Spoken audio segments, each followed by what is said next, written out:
So brand new environment, it's a new developer environment, which is they're really good things. I do encourage you, if you're not using a developer environment in your tenant, go and ask your admin for one or create one. They're fully featured, they don't impact your license, and you can play in them effectively. So let's just call this, what should we call it, Connor? Co-authoring, because this is true co-authoring in my view. Let's just call it co-authoring 2 for the sake of argument. Terrible naming convention. So once that's getting set up, we'll go through all the standard stuff. I'm not going to add much on other than I'm just going to add John's button onto it. Stick it somewhere in the middle. John's button exists now in that app. That app exists. I'm just going to save, and as Connor did, save and publish. Make sure that's publishing. I'm being a bit trigger happy. I'll wait till it to save. Okay, publish. And then I will share it with Connor, that published version. And again, you whether you choose to make the other person a reader, the co-author. In this case, we are going to make Connor a co-author because we do genuinely want him to be able to edit. So let's just do that. So that's the basics of an app. Let's just go back into the app itself. You should be able to see that now, Connor, if you want to let me know whether you can see it. And it is coming. Okay, there we go. Right, let's just skip all of this. I wish I could get rid of that forever. Right, so do not see it at the moment. Okay, it will be on its way. I'll just do a quick save and publish. In fact, I'll just publish it again. That has been shared with you, so it is on its way. Co-authoring 2. But yeah, this idea of co-authoring now, what Connor's just shown you is under any circumstances, whether I was read-only or even a co-owner of the app, if I were to just come into it now with that live updates on, I couldn't do anything unless Connor's out of the app. Now what we're going to show you is, whilst I'm in the app, how to set up so Connor and myself can instantaneously make changes. So I'll just show the settings, shall I, Connor, and then I'll hand over to you to show how to use them. Yep, sure. So again, what Connor showed you there was the upcoming features, which is great. But you'll notice down here you've got this idea of, sorry, it is an upcoming feature, so I won't go to that support for a moment. Again, in upcoming features, if you type the word Git, you've got show Git version control setting. In my simplistic brain, all we're going to do is turn on the ability to synchronize all of the assets that sit behind a Power App with a location. And it just happens to be called Git. It's just a place where all that source code goes. So that's all I'm going to do. And you'll notice there that when I did that, this Git version control appeared. So I'm going to leave my screen there and give Connor control to show you how that bucket gets set up, how we connect it, and then we'll show you what that looks like. Yeah, I'm still not seeing the Oh, you're not shared with me yet. It's I just got my email to say that John's just said shared an app for you, but I don't see it in my list of apps. But yeah, so what I'll do is I'll take over and we'll take a look at Git. So yeah, essentially a Git. When we talk about Git, we're talking about GitHub as a sense. In terms of that, it is a form of source control, and a form of source control basically it's almost like cloud storage. It works slightly differently in the way that the configuration of files works, but essentially that's all it is. You are sharing the source control, the source code, if you like, the source files for a specific project, and then you're pushing those changes to all of the other developers that might want to use it. But the reason that it's going to be really cool in this use case is because essentially what's going to happen is we're going to be able to make changes to the app in our own versions of the app and then push them into what we call the main branch. So when we think of repositories, we think of, let's think about a kind of tree view diagram. The top most central piece is what we call the repository. It's the kind of hub, if you like, for our project. Outside of that kind of repository, that hub, we can have a number of branches, and these are called, funny enough, branches, where we can plug different versions of our development into each of those branches. And once we have, for example, multiple versions, John's been working on screen 2, for example, I might be working over here on screen 1. Once we have different versions of that, we can then do what's called a merging process, and we can merge them all into what we could essentially have, or what in most cases people have, is some form of production branch, which is the version that everybody sees as a published version. So that's the idea kind of behind repository. So what I will do is I'll just share my screen, and again, hopefully bring Teams back into play again as it chucks me off to the side. Okay, I can see my app there, which is nice. So this is what we call GitHub. Now, if you don't have a GitHub account, you can create one using your Microsoft Work/School details. You can also create a personal one as well, which works just fine too. I believe that I am on a Work/Cloud365 one, which again, it doesn't really matter. This should work for anybody using GitHub. So the way this is going to work is, like I say, we have to create a repository first. So this will be the sort of screen that we get when we first log into GitHub. Now again, I'll just make sure we've got everything on the screen that we need there. So you'll see over on the left hand side, you'll say create your first project. Now this is where we can create our repository. So I'm going to go ahead and do that. I'm going to create a repository. As you can see here that I am the owner, and it's asking for a repository name. So I'm just going to call this one, we're going to call this Paraps Demo. See, Paraps Demo is available. We can give it a description if we want. We can make this public or private. I'm just going to leave this as a public repository. All that basically means is that anybody that you have given permission to commit changes to this repository or push their own changes to, it means that it'll be free of any kind of what we call organization related things inside of GitHub. This isn't inside of Microsoft, this is inside of GitHub. If somebody's not part of your organization, then they wouldn't be able to submit to it as a private repository. But we're just going to enable public for now, just because it's much easier to set up. We don't have to worry about anything else on here. We can then just go ahead and press create repository.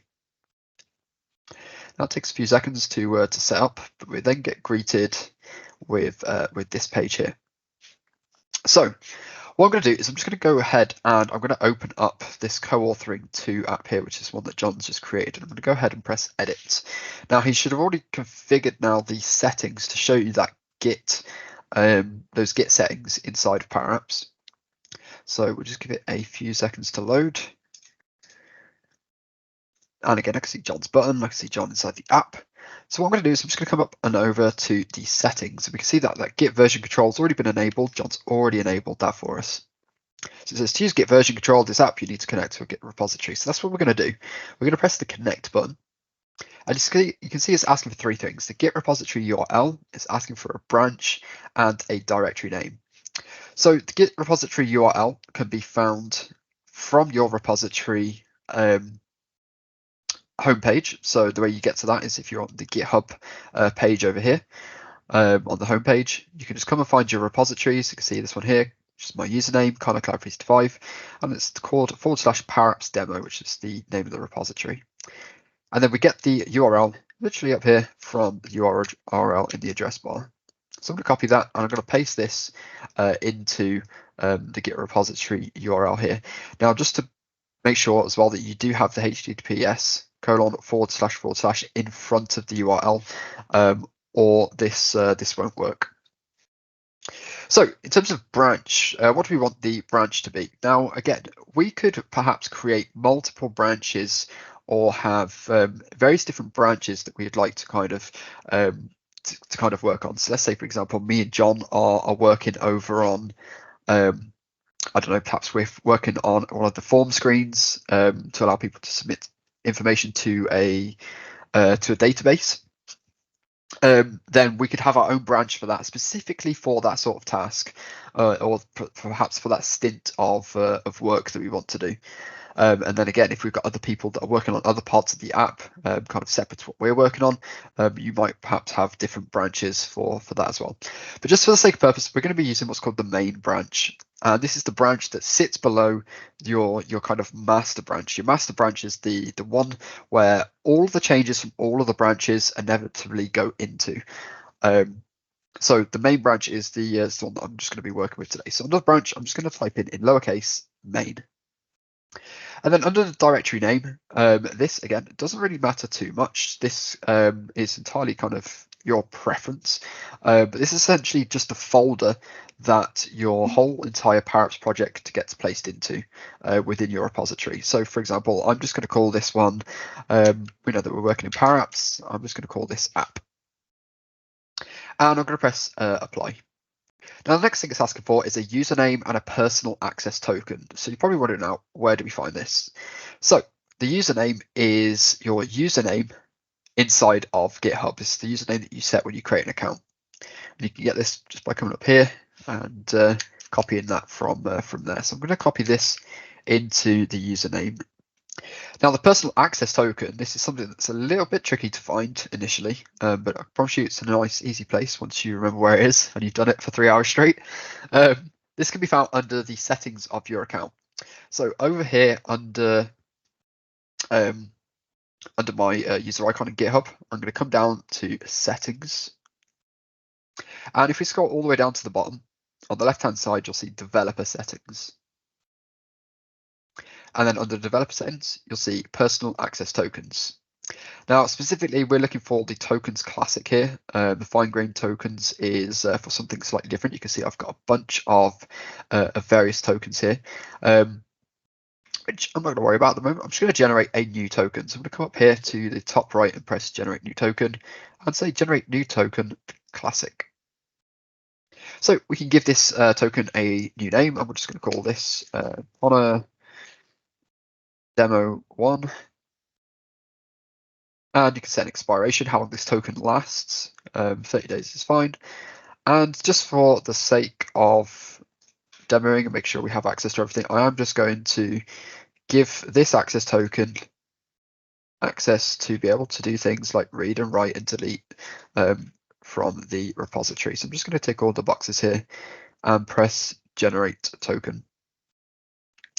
So my token has appeared here, and you just press the little two little squares here, which is the copy icon, and you can copy this token and use this inside of your Parapps. Now, one thing to bear in mind is this: once you leave this screen, this token then becomes inaccessible to actually view again. You'll have to generate a new one. So just make sure you save this and you copy this to somewhere relevant. For me, I'm just going to go and pop this into Notepad over on my other screen. Yeah, make sure you've got that copied, and then all we have to do is come over to here and post this into our personal access token.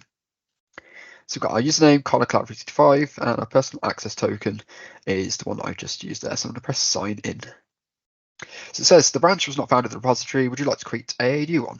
So I will do that. And it's also saying the directory was not found, which was that, I can't remember what we named the directory now. But again, it's going to go and create that folder for us. So it's saving to Parapps. Now, you've got to remember, John's already added a button to this screen.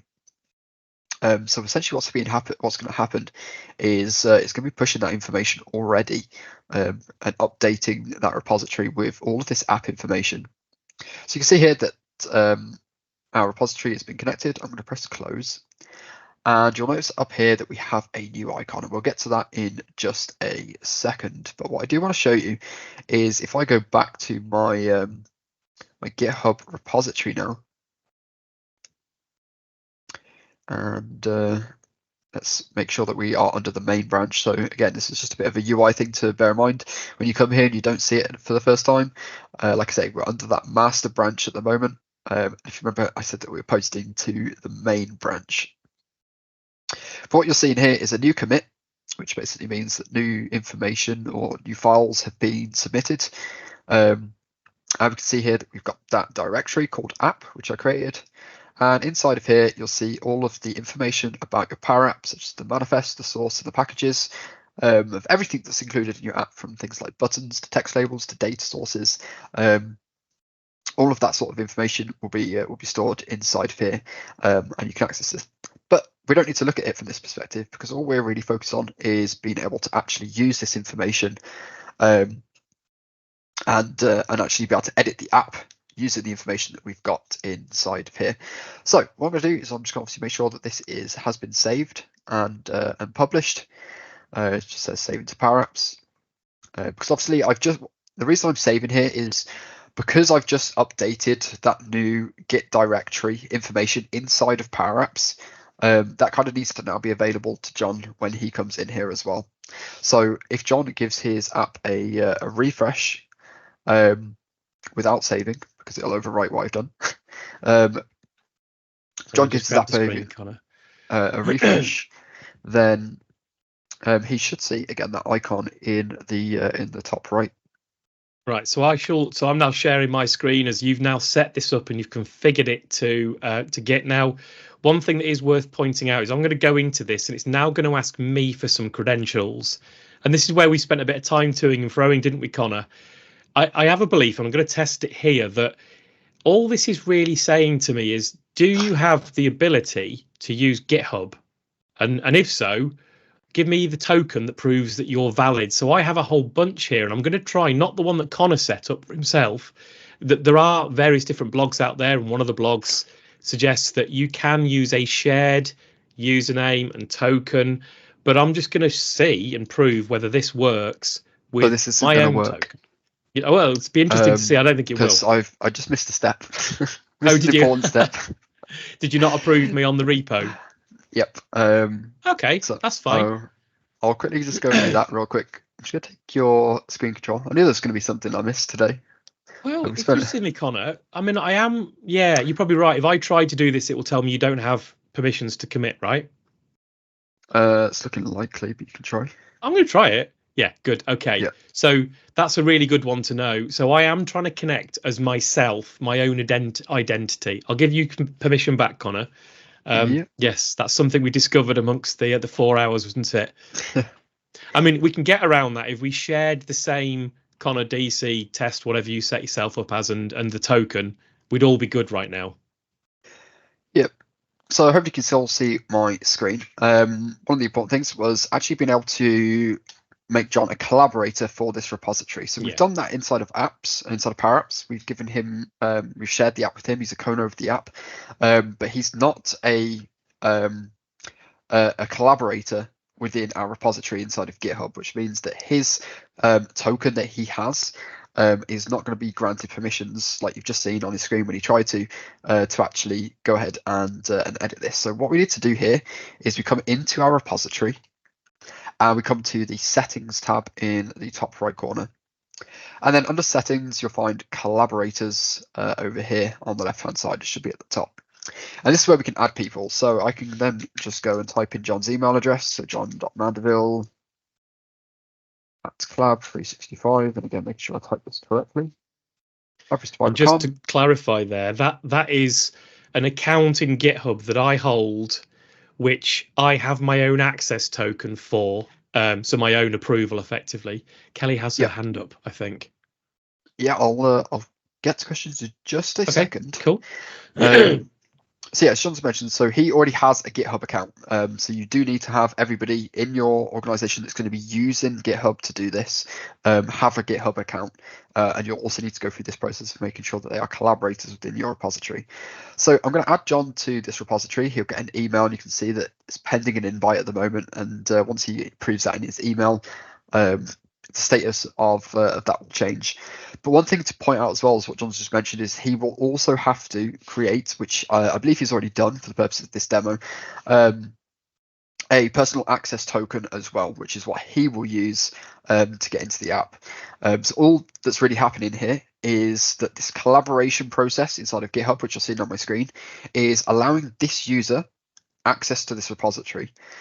The personal access token is what is being used to allow John to actually interact and enable the interaction with the repository from the app that he's using, for example, over in Power Apps. So hopefully John's approved that. I'm just going to give that a refresh. You can see now he is a collaborator. So let's see. Let's see the effect of that change. So John's going to use his username for his GitHub account and his personal access token that he's created, and sign back into the into Power Apps. Now, one thing to point out is it will ask you to sign in with your GitHub username and your personal access token every time now that you want to edit this app in using this kind of GitHub method. So it's worth storing your personal access token somewhere where you can easily access it. Like I say, once you've gone off that screen, you can't go and view it again without creating a new one, and it can be a bit of a pain to kind of deal with. So you can see John's just he's changed the button there to green. And then what he's also done is he's pressed that little refresh looking button in the top right, which essentially is just committing the changes back to the Git repository, as you can see there. But what it's also doing is it's getting the latest updates. So that button works exactly the same as it does for me in my version, which means that I can also commit my changes and retrieve the latest updates within that branch. So you've got to bear in mind that we're using that main branch. So anything on that main branch is going to be seen, hopefully, by both of us if this demo works out the way it should be. On here, so I'm assuming that you've committed your changes. Yeah, so I've made it green. I've created what I strangely called a pull request, but we don't have approvals on pull requests, so I have made those changes. So yeah, this should all now be visible to you, and if you want to try and see it and then maybe make a change, and we'll show on screen whether that happens, unless you want to take the screen. Okay. Cool. So yeah, I've just grabbed hold of the screen and go back Teams where it should be. Keeps popping over to my right, and you can see I'm still seeing an older version of the app, or an older version of the main branch. We're not actually no longer seeing an older version of the app. That technically doesn't exist in that sense. We're essentially seeing the committed changes to that specific branch when we come in here. So obviously I was already in this app when John made those changes. I could refresh and that would bring back the latest changes for me automatically. Again, that's a bit of a longer process, and that's why they've given us this button over here on the right. Now, this is the moment of truth, because we spent about 3 hours trying to figure out whether this was going to work or not, and we tried out various different processes to figure out why, and it turned out that it was a bit of an environmental issue, I think, as to why this wasn't working.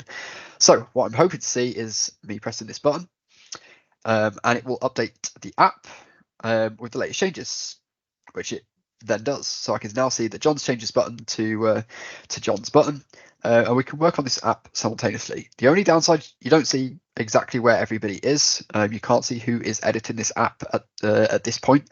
There's not really a kind of trace as to inside of Microsoft and the Power Apps Studio as to where somebody has been, which is the only kind of downside to this really. But again, I can come in and add text labels. I can create new screens. And while you're doing that, Connor, I've made a few changes. I can add shapes and all sorts to this, and I can then just go ahead and press commit changes and check for updates. So I've just made some changes, and just make sure that they are pushed, which they are. And if John was to share his screen now, he would be able to see the latest changes to that main branch. Okay, so yeah, so this is interesting. Let's just check whether that works. So I made some changes there as well. So let's just see if that actually pulls anything down.